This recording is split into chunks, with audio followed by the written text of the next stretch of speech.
ಹೌದ್ರಾ ಸರ್, ಚೆನ್ನಾಗಿದ್ದೀರಾ? ಹೇಳಿ ಪರವಾಗಿಲ್ಲ ಸರ್, ಇದು ನಡೆದಿರೋ ಘಟನೆ ನಿಜನಾ ಸರ್? ಏನ್ ಹೇಳಿ. ಅವ್ರಿಗೆ ಹೊಡೆದು ರೈಟ್ ಸೈಡ್ ಅಲ್ಲಿ ಇಲ್ಲ ಬೇಕಾದ್ರೆ ಅದು ಡಿಸ್ಚಾರ್ಜ್ ಸಮಯ ಇಲ್ಲಿ ನೋಡಿ ಹಾಸ್ಪಿಟಲ್ ಅಲ್ಲಿ ಇದೆ ಅಲ್ವಾ, ನೀವು ಅಲ್ಲ ಅದ್ ನೋಡೋದ್ ನನಗೆ ಗೊತ್ತಿದೆ ಸರ್.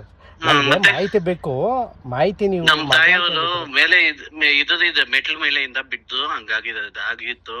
ಅದಕ್ಕೆ ಅಡ್ಮಿಟ್ ಮಾಡಿದ್ರಿ ನಾವು. ಇವಾಗ ಕರ್ಕೊಂಡ್ ಬಂದಿದೀವಿ, ಮನೇಲಿ ಇದಾರೆ. ಪ್ರಯತ್ನ ಬೇರೆ ಕೊಲೆ ಬೇರೆ ಆಯ್ತು. ಪ್ರಯತ್ನ ಮಾಡಿದಾರೆ, ಅಲ್ಲೇ ಮನೇಲಿ ಇರೋದು ನಮ್ಮ ಅಣ್ಣ ನಮ್ಮ ಅಮ್ಮ ಇಬ್ಬರೇ. ಓಕೆನಾ?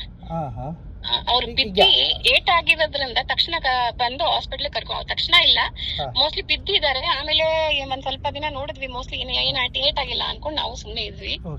ಆಮೇಲೆ ಸ್ವಲ್ಪ ನೋವಿತ್ತು ಅಂತ ಅನ್ಬಿಟ್ಟು ಹಾಸ್ಪಿಟ್ಲ್ ಕರ್ಕೊಂಡ್ ಹೋಗಿತ್ತು. ಹಾಸ್ಪಿಟ್ಲ್ ಅವರು ಜಾರಿ ಬಿದ್ದಿರೋದು. ಇದು ಏನು ಸೋಫಾಗೆ ಇದು ಬರುತ್ತಲ್ಲ ಸೈಡ್, ಸೋಫಾ ಹ್ಯಾಂಡಲ್ಗೆ ಏಟ್ ಆಗಿರೋದು. ಈಗ ಅವ್ರು ಜಾಸ್ತಿ ಏನಾದ್ರು ಏಟ್ ಆಯ್ತಮ್ಮ ಅವ್ರಿಗೆ? ಏಟ್ ಆಗಿದೆ, ಏಟ್ ಆಗಿದ್ರಿಂದಾನೇ ಹಾಸ್ಪಿಟಲ್. ಅಲ್ಲ, ಬಿದ್ದಿದ್ದು ಅಂದ್ರೆ ಯಾವ್ದು ಫ್ಲೋರ್ ಇಂದ ಏನಾದ್ರು ಬಿದ್ರಾ ಅಥವಾ ಹೆಂಗೆ ಮನೆಯಲ್ಲೇ ಬಿದ್ದೋದ್ರ ಅಂತ? ಮನೆಯಲ್ಲೇ ಬಿದ್ದಿರೋದು. ಮನೆಯಲ್ಲೇ ಬಿದ್ದಿದ್ದಾ? ಸೋಫಾಗೆ ಯಾವ ತರ ಟಚ್ ಆಗಿದ್ದು?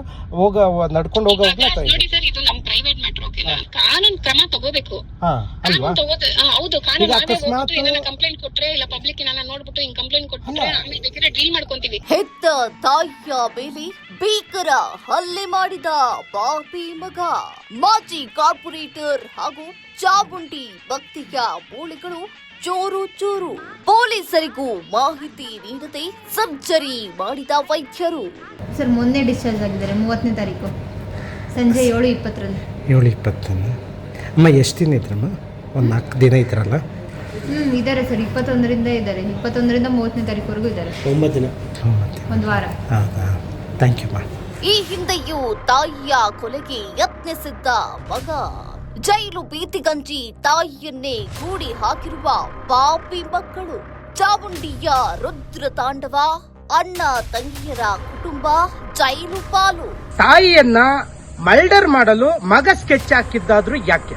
ಇದು ಸಂಪೂರ್ಣ ಮಾಹಿತಿ ಅತಿ ಶೀಘ್ರದಲ್ಲೇ ನಿಮ್ಮ ಸಾಮ್ರಾಟ್ ಟಿವಿಯಲ್ಲಿ.